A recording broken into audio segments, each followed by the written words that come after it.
বন্ধুরা, তোমরা কেমন আছো? শুভ দুপুর। এই দেখো, তোমাদের দেখাচ্ছি আমি পাবদা মাছগুলো যে কিভাবে রান্না করেছি।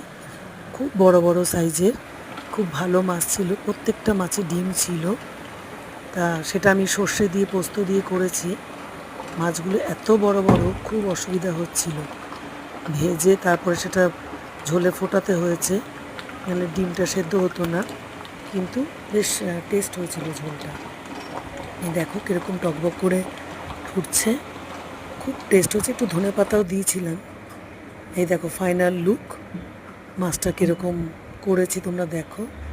দুরকম পাত্রে ঢালতে হয়েছে, যেহেতু অনেক বড় বড়, বাড়িতে গেস্টরা এসেছিল, সেই জন্য তোমাদের দেখালাম কিভাবে করেছি। সবাই ভালো থেকো, আশা করি আমার পাশে থাকবে। লাইক করো, কমেন্ট করো অবশ্যই। টাটা। মোটা কাঁচা লঙ্কা দিয়ে ভালো হয়েছে।